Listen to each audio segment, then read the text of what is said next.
Bonjour, bienvenue à votre émission La Victoire de l'amour. J'espère que vous allez bien cette belle journée. Imaginez-vous qu'aujourd'hui, je reçois le plus jeune prêtre ordonné au Québec. Il n'a que 29 ans. Il s'agit du père Frédéric Langlois. En chanson, une chanson que vous allez tellement aimer, de Jessica Poulain.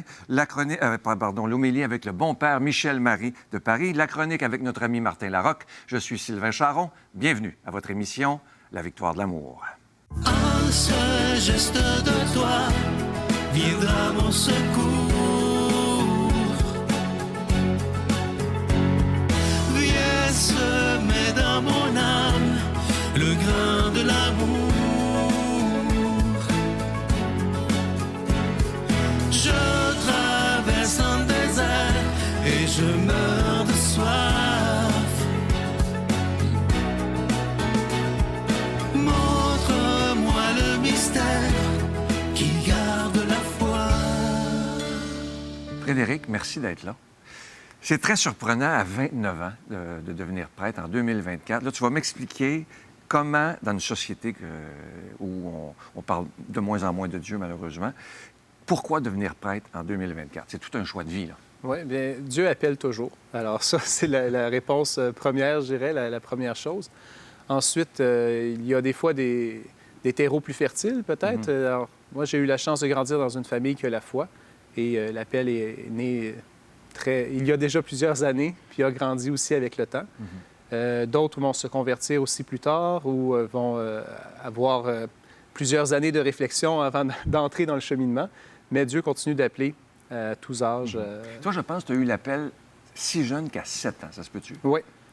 Comment ça se passe? Il y a beaucoup de gens qui doivent se dire à la maison, mais comment est-ce qu'on fait pour savoir que c'est un appel et non pas une illusion, par exemple? Oui, c'est sûr que ça se confirme avec le temps. Il y a un discernement qui doit être fait, un discernement personnel dans la prière, mais aussi avec l'entourage, puis éventuellement l'Église discerne aussi la vocation d'une personne. Alors, tout ça, ça se fait à travers le temps, à travers différentes étapes.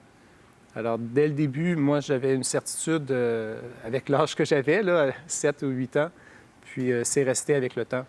Et ça s'est fortifié.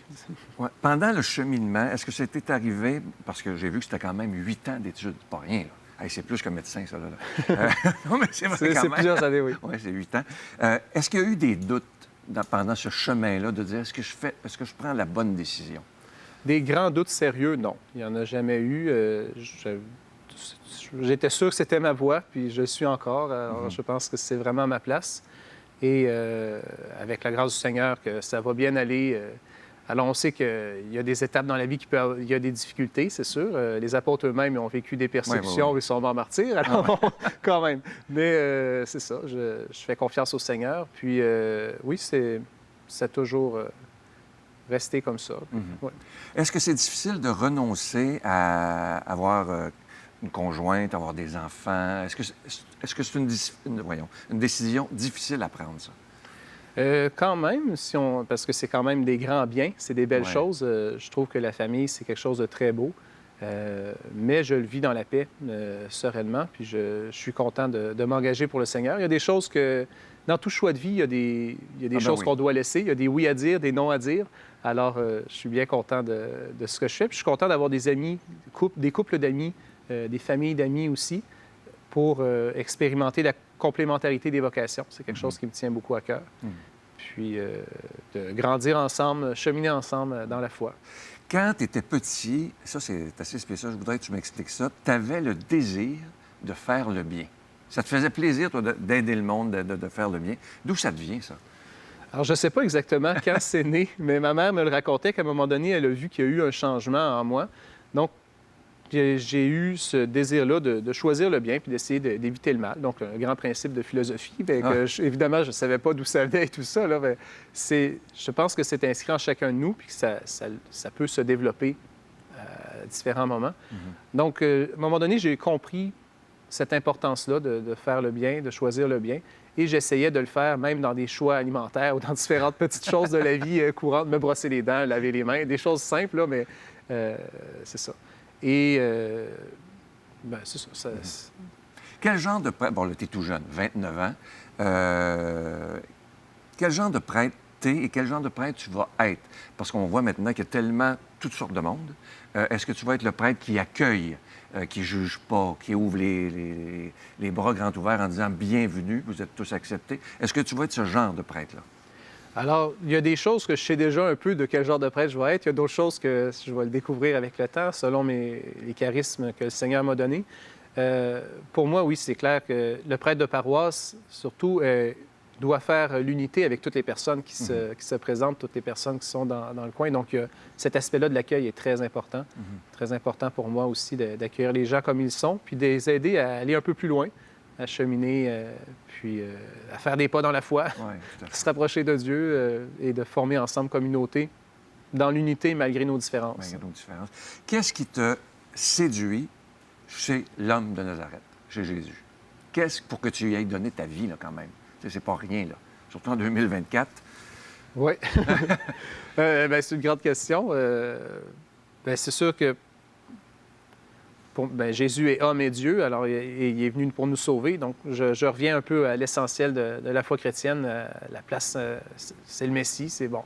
Et qui se fait proche.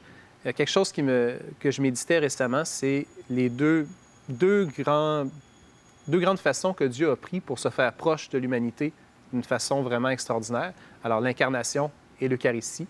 Donc, l'incarnation, eh bien, c'est évidemment, c'est Jésus qui vient dans le monde et qui se fait homme pour être parmi nous, pour que Dieu soit parmi nous. Et de l'autre façon, bien, l'Eucharistie, parce qu'il se donne son corps et son sang pour qu'on puisse... pour notre vie. Alors, c'est quand même extraordinaire comment Dieu veut se faire proche et il veut se faire appeler Père et tout ça. Donc, plein de façons qu'il a pris pour se faire proche de nous. Et ça me touche beaucoup. Puis, par Jésus spécialement. Une question que les gens doivent beaucoup se poser à la maison, parce que je me la pose aussi, et je vais te la poser. Comment on peut prendre une décision à 29 ans d'être ordonné? On sait que dans l'Église, malheureusement, il y a beaucoup de scandales. On est prêt avec ça. Comment tu as fait, justement, pour, malgré tout ça, les médias n'arrêtent pas d'en parler, de toute façon, mais de décider que, malgré tout, tu voulais devenir prêtre? Ouais. Moi, j'ai toujours été convaincu que si je faisais ce pourquoi Dieu m'avait créé, ce à quoi Dieu m'appelait, c'est de cette façon-là que je serais le plus heureux, malgré tout ce qui peut se passer autour. Alors, c'est toujours avec cette certitude-là que je continue de cheminer, malgré tout ce qui peut y arriver de malheureux. Mais est-ce que justement, ça te blesse comme prêtre de voir parfois des scandales qui arrivent? Parce que malheureusement, il y a des gens qui sont portés à mettre tous les prêtres dans le même panier. Alors que c'est pas vrai pantoute, là. Mais est-ce que ça te blesse parfois? Est-ce qu'il y a eu le regard de certaines personnes qui t'ont un peu blessé? C'est sûr que ça me blesse de voir ce qui s'est passé, puis que des chrétiens aient osé faire des choses vraiment déplorables, là, des crimes... Épouvantables, même. Oui, c'est ça, épouvantables. Et donc, c'est sûr que ça me rend triste, mais je me dis aussi, il y a tellement de chrétiens qui ont fait des belles choses, des grandes choses, et qu'on oublie tout le bien qui s'est fait à travers les siècles, même ici au Québec, là. Alors, je pense on leur doit une fière chandelle. Il ne faut pas les oublier. Non, mais c'est vrai, parce que si on n'avait pas eu l'Église, on n'aurait pas eu les écoles qu'on a eues, on n'aurait pas eu les hôpitaux qu'on a eus. Mais ça, il y a beaucoup de gens qui préfèrent l'oublier puis mettre tous les prêtres dans le même panier, ce qui est une grave erreur. La deuxième question que je te posais, c'est est-ce qu'il y a des gens, à cause du col romain, tu es tout jeune, qui te pointent du doigt, qui te manquent de respect? Parce que moi, je connais des prêtres qui se font manquer de respect à cause du col romain, là. Oui, alors, parce que je suis jeune, on dirait que les gens, ils savent juste pas quoi dire. Donc, on dirait que ça rentre dans aucune des catégories qui pouvaient se faire un jeune prêtre. Alors, ils sont tellement ébahis qu'ils sont sans mots, je dirais. Alors, des fois, il y en a qui ils vont poser des questions, ils sont contents, puis ça permet d'entrer en relation.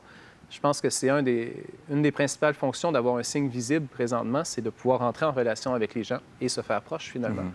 Alors, c'est ça. Et en montrant mon identité de qui je suis, finalement, une partie de moi. Bon, alors, ça montre que je suis prêtre et ça permet aux gens de faire peut-être ce premier pas en posant des questions, des fois un peu de façon... Ça, je me souviens, il y avait des religieux, là, c'était un habit religieux, c'est différent un peu, mais qui se promenaient dans la rue avec l'habit et des gens disaient « Bon, c'est pas l'Halloween aujourd'hui. » Bon, bien, finalement, ça permet de rentrer premier contact puis de parler un peu, puis finalement, peut-être de faire quelques pas avec cette personne-là. Je vais te poser une question qui me vient, elle n'était pas prévue. On a quelqu'un qui travaille avec nous, qui est le Père Gauthier, qui a le col romain comme toi, et lui se fait un devoir de se tenir dans les cafés, d'aller prendre une bière avec les jeunes, et il se crée des liens vraiment de gens qui se disaient nos coins, et tout à coup, hop, ils voient que c'est pas si niaiseux ça d'avoir la foi. Est-ce que c'est quelque chose qui, avec le temps, t'aimerais faire? D'être visible dans des endroits où on t'attend pas? Oui, mais présentement, je le fais surtout, disons, sur la rue, ou des fois, je vais au restaurant ou dans différents lieux publics, puis je le porte aussi. Alors, peut-être pas de façon aussi systématique que d'autres prêtres, mais éventuellement, oui, je serais ouvert à Parce que ta jeunesse pourrait beaucoup aider pour ça. On vit dans une société, c'est une question délicate que je vais te poser, d'hypersexualisation. C'est devenu effrayant. Il n'y a pas moyen d'ouvrir la télé ou Internet ou n'importe quoi, c'est toujours ça. Est-ce que c'est pas difficile, tu es tout jeune, de choisir consciemment là, la chasteté? C'est sûr qu'il y a un défi, mais je me pense souvent à tous les chrétiens, tous ceux qui ont vécu le célibat chaste à travers les siècles. Alors, c'est pas une invention d'il y a 3 ans. Là.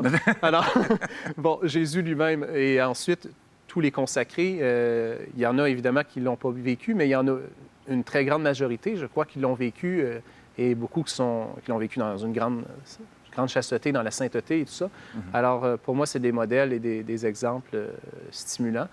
C'est sûr qu'on vit dans un contexte où c'est plus difficile, mais il y a certaines mesures qu'on peut prendre pour faire attention. Alors, j'ai des filtres sur mon ordi, je n'ai pas peur de le dire. C'est des outils qui existent. Bon, bien, pourquoi pas les utiliser? Et quand il y a des endroits que je dis, bon, c'est plus risqué, disons, de faire telle affaire, bien, je vais peut-être penser à faire d'autres choses. Oui, exactement. Simplement. Je lisais que tu as fait, en 2016, si ma mémoire est bonne, le chemin de Compostelle en 3 semaines. Tu l'as marché. Oui, j'ai marché, en fait, sur une partie du tronçon qui est en Pologne. OK. Donc, qui est plus loin. Je ne me suis pas rendu jusqu'à Saint-Jacques-de-Compostelle, mais c'est vraiment des chemins de Compostelle aussi. Et Oui. qu'est-ce que tu as vécu là-bas? Parce que j'ai reçu beaucoup de gens sur ce divan-là ça les a transformés complètement. Toi, qu'est-ce que tu as vécu à ce moment-là? Oui, c'est... Bien, à travers une marche comme ça permet de retrouver un rythme vraiment humain. Donc, c'est vraiment quelque chose qui m'a marqué. Donc, quand on est en voiture ou même en avion, eh bien, c'est une autre vitesse complètement. Puis on est habitué à un monde qui roule vite. Là, c'est de prendre le temps. Ça nous permet aussi de découvrir notre corps. Des fois, si on marche longtemps, à un moment donné, j'avais marché longtemps sur un genou sur l'asphalte, un genou sur la terre. Et après, j'avais mal aux genoux parce qu'on voit qu'il y a un déséquilibre. Donc, on apprend des choses comme ça, bien simples, mais comment fonctionne notre corps. Puis je pense que c'est quelque chose qui nous incarne un peu plus, qui nous met les pieds sur terre. Puis en même temps, c'est un temps pour prier, pour méditer, pour réfléchir. Dans mon cas, c'était la dernière année avant que je rentre au séminaire. OK. Et j'avais eu... on m'avait demandé des papiers ou des différentes réponses pendant que j'étais parti et je ne l'ai pas vu à temps. C'était un petit peu comique. Ça s'est réglé finalement sans que je réponde. Puis quand je l'ai vu, tout était correct. Mais c'est pour dire qu'il s'est passé différentes choses pendant ce pèlerinage-là. Et finalement, ça a culminé avec les JMJ de Cracovie. Ah. Alors, on se rendait jusqu'à Cracovie. Puis, là, ce qui m'avait fasciné, c'était de voir comment tout le monde marchait vers un même lieu, finalement, pour aller rencontrer le pape ensemble, pour vivre un temps fort entre jeunes croyants. Qu'est-ce que ça te fait, justement, les JMJ? Moi, j'ai déjà participé il y a longtemps, à Toronto, en Allemagne, entre autres. Et j'avais vu Jean-Paul II, je me souviens, il y avait du monde, c'était épouvantable. Qu'est-ce que ça fait à un jeune prêtre comme toi, quand tu allais le devenir, de voir que tu n'es pas seul dans ta foi? Il y a parfois des millions de jeunes du monde entier. Et ce qui me fait, excuse-moi, mais ce qui me choque énormément, c'est que malheureusement, au dernier JMJ, les médias d'ici n'en ont pas parlé, alors qu'il y avait des millions de jeunes. Oui, j'y étais aussi au JMJ de Lisbonne, puis je suis allé aussi à Panama. Donc, c'est les 3 JMJ que j'ai vécus. Et oui, je trouve ça incroyable de voir tous ces jeunes-là. Et souvent, c'est des événements qui marquent même les policiers parce qu'ils se disent comment ça se fait qu'il n'y a pas plus de grabuge que ça, qu'il n'y a pas de violence. Vraiment, ça se vit dans la paix. Et c'est incroyable de voir la soirée de prière qui se vit à chaque JMJ le jeudi soir où il y a 1, 2, des fois plus encore de millions de personnes qui sont là. C'est le plus grand camping au monde. Et jamais de violence, c'est ça qui est spectaculaire. C'est ça. Et on vit un temps de silence pendant l'adoration de plusieurs minutes où on entendrait une mouche voler. Alors, c'est des moments forts et puissants. Puis oui, ça nourrit évidemment de voir tous ces jeunes-là de tous les pays, des fois des pays où il n'y a pas beaucoup de chrétiens, mais qui sont présents. Et voilà, c'est stimulant. En tout cas, tu es une belle espérance pour notre monde. Je te remercie de tout cœur. Avant de partir, je veux te laisser cette belle petite carte qui dit, c'est le beau visage de Jésus. Ne crains rien, car je suis avec toi. Je te la merci donne. beaucoup, Sylvain. Ça me fait plaisir. Je veux vous offrir une très, très belle chanson. Elle s'intitule « Madame ». Je vous explique. Elle est interprétée par Jessica Poulain. Ça vient de la comédie musicale qui est sur Bernadette Soubirous en France. Et quand Bernadette a vu la Vierge, elle l'appelait « Madame ». Alors, on écoute cette belle chanson, Bernadette Soubirous, qui s'adresse à la Vierge Marie, avec Jessica Poulain.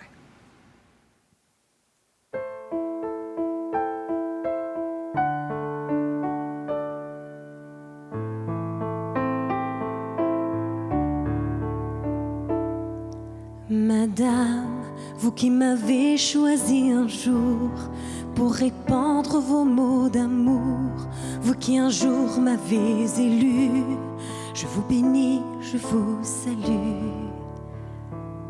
Madame, vous qui faites de votre mieux, fille de paix, mère de Dieu, vous qui donnez au dépourvu, je vous bénis, je vous salue. Madame, dont le cœur brûle comme une flamme, avec l'amour pour oriflamme, sauvez leur corps, sauvez leurs âmes. Madame, vous qui entendez les prières des pauvres pécheurs sur la terre, vous notre sœur, vous notre mère, emplissez-nous de la lumière.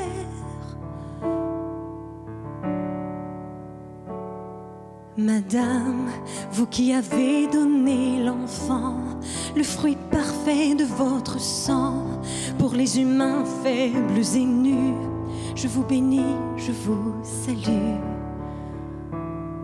Madame, vous qui apportez à ce monde des feux de joie qui nous inondent, vous qui nous aimez tant et plus, je vous bénis, je vous salue.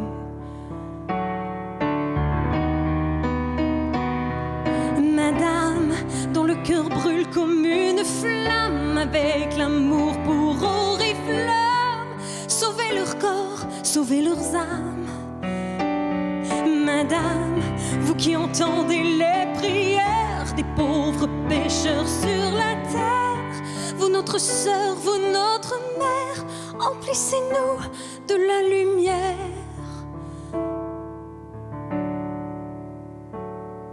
Madame, vous qui m'avez choisi un jour pour répandre vos mots d'amour, vous qui un jour m'avez élu, je vous bénis et vous salue.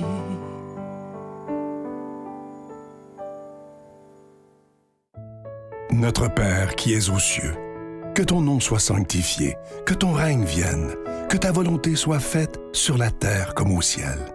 Donne-nous aujourd'hui notre pain de ce jour. Pardonne-nous nos offenses, comme nous pardonnons aussi à ceux qui nous ont offensés. Et ne nous laisse pas entrer en tentation, mais délivre-nous du mal, car c'est à toi qu'appartiennent le règne, la puissance et la gloire pour les siècles des siècles. Amen. La Victoire de l'amour vous invite à célébrer 30 ans d'amour au Centre Vidéotron de Québec, le samedi 24 mai 2025, de 13h à 17h. En chanson, Mélissa Bédard, Patrick Normand et Nathalie Laure, ainsi que Guylaine Tanguay. Témoignages et conférences avec Sœur Angèle, l'ex-mannequin international Dominique Bertrand, David Bernard, Christine Michaud, Martin Larocque, Claire Jacques, Victor et l'équipe de la Victoire de l'amour. Billets en vente le lundi 7 octobre dès 10h sur lavictoiredelamour.org.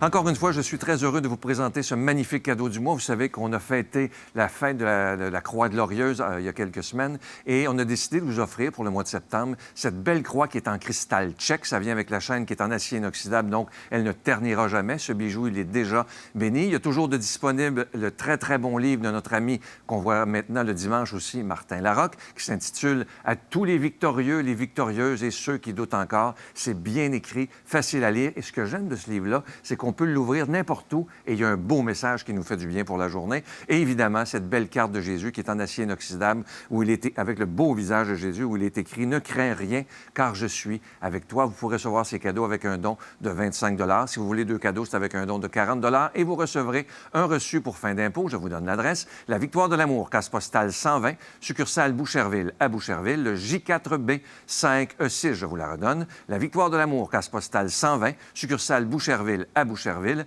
le J4B5E6. Également par téléphone, par carte de crédit du lundi au jeudi de 8h à 17h dans le 514-523-4433, 523-4433 ou sans frais le 1-888-811-9291, 1-888-811-9291 et aussi sur notre site Internet. Vous savez que c'est une méthode très rapide, sécuritaire et efficace de faire votre don, le www.lavictoiredelamour.org. Je veux prendre le temps aujourd'hui de vous remercier de tout cœur de ce que vous faites pour la Victoire de l'amour. Merci de ne pas seulement être des spectateurs, mais devenez des collaborateurs de la Victoire de l'amour afin qu'on puisse continuer à annoncer l'Évangile pour des dizaines et des dizaines d'années. Mon Dieu, donnez-moi la sérénité d'accepter les choses que je ne peux changer, le courage de changer les choses que je peux et la sagesse d'en connaître la différence.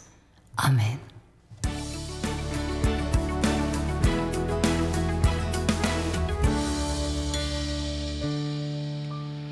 Bon dimanche, les victorieux, les victorieuses et tous ceux qui doutent encore, semble-t-il. Êtes-vous tanné, vous, de vous battre avec les évidences de la vie ou avec les morales un peu trop lourdes de la vie? Suivez-moi, OK? Moi, ça fait des années que je me bats avec mon corps, OK? Je tente de répondre à la demande ou aux enseignements qu'on me fait quand j'étais plus jeune de maigrir, puis de faire attention. Mais je sais ce qu'il faut faire. C'est ça qui est le pire. Moi, je sais comment compter les calories, je sais comment compter les portions, je sais les combinaisons d'aliments. Je le sais ce qu'il faut faire. Je sais qu'il faut que j'enlève le gras sur les tranches de porc, les tranches de poulet, les tranches de tomates. Je le sais. Je le sais ce qu'il faut faire. Je sais qu'il faut que je fasse de l'exercice. Je sais qu'il faut bouger. Je sais qu'il faut que je fasse des milliers de stand-up, de push-up, de set-up, de 7-up. Je le sais qu'il faut que je les fasse. OK? J'ai même eu un coach à un moment donné privé que je payais cher pour qu'il me dise que je savais déjà. Allô? Je sais qu'il faut que je dorme. Le sommeil. Moi, je sais que c'est ma solution au bonheur. Je le sais qu'il faut que je dorme. Je sais combien d'heures. Je le sais aussi. Je dis je, là, puis vous faites le même exercice que moi, j'espère. Mais je sais que je dois faire un budget, suivre un budget. Je sais que je dois appeler plus souvent mes parents, que je dois appeler plus souvent mes amis, que je dois appeler plus souvent mon banquier. Je le sais qu'il faut que je le fasse. Je sais qu'il faut que je sois à l'écoute de mes enfants, de ma femme, de ma petite voix, de mes amis, de mon corps, des bruits de mon corps, du craquement de mes os, parce que j'ai 40 ans avec 15 ans d'expérience. Je sais que tout irait mieux dans la vie si je suivais ces préceptes-là. Pourquoi je ne le fais pas? On s'est déjà posé la question? Parce que la vie n'est pas linéaire. Parce que la vie, elle n'est pas parfaite. Parce que la vie aime les surprises. La vie aime la procrastination, les Doritos, la paresse, l'infidélité, l'exagération, la rouille, spinner sur un dixaine, les choses botchées. La vie aime les larmes puis les oublis. La vie est parfaitement imparfaite. Il se pourrait qu'un matin, je me réveille puis que le soleil soit de mon bord puis que je fasse tout ce qu'il faut. Puis ça se pourrait que le lendemain, ce sera autre chose. Tout ça, on le sait, mais peu importe ce qui se passe, on sait que la vie est de notre bord parce que vous en valez la peine. Bon dimanche.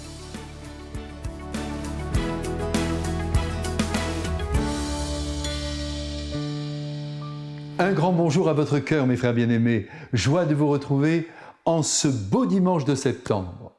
On a un peu perdu l'habitude dans nos pays dits civilisés de placer le dimanche au-delà de tous les autres jours. Et pourtant, c'est le début de la semaine, le jour consacré à l'amour de Dieu et à l'amour des autres.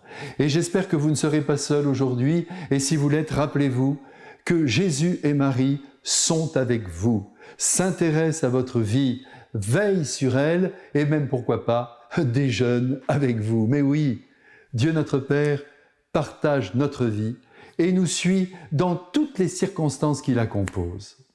Mais attention, ne vous étonnez jamais de son silence, car l'Évangile est aujourd'hui très net. Jésus se cache.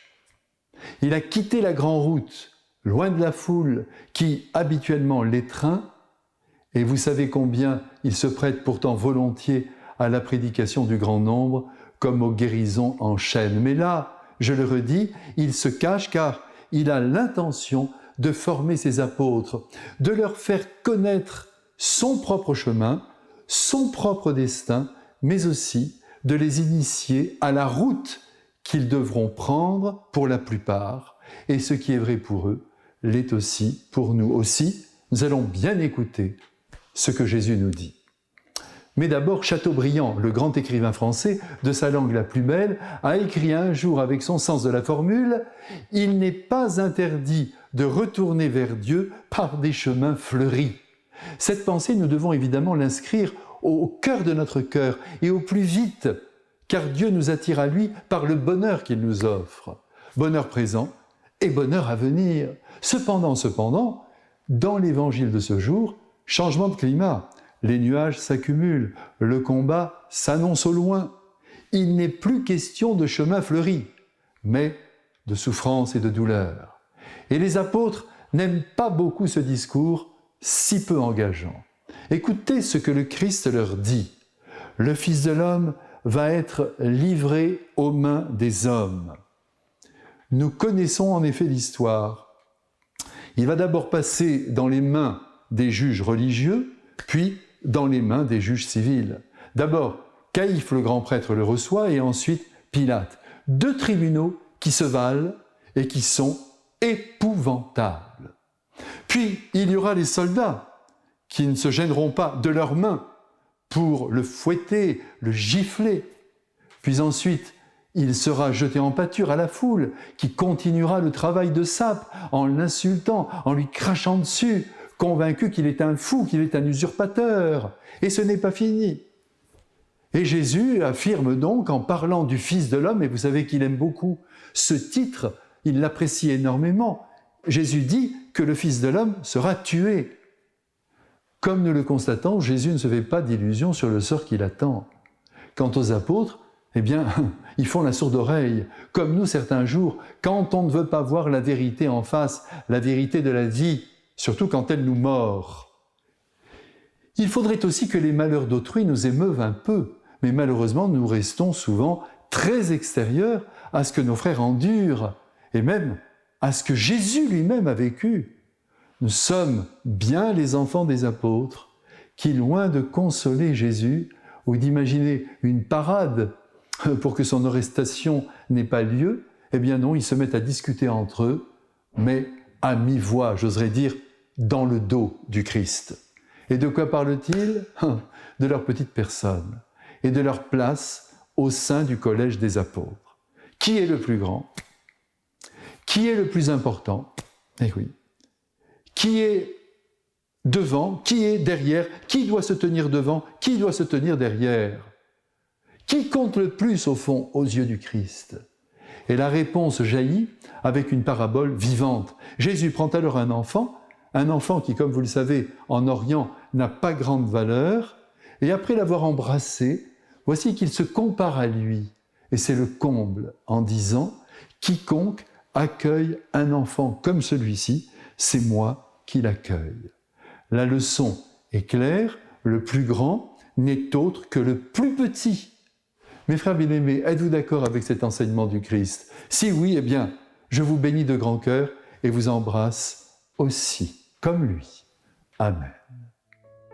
Je vous salue Marie, pleine de grâce. Le Seigneur est avec vous. Vous êtes bénie entre toutes les femmes, et Jésus, le fruit de vos entrailles, est béni. Sainte Marie, Mère de Dieu, priez pour nous pécheurs, maintenant et à l'heure de notre mort. Amen.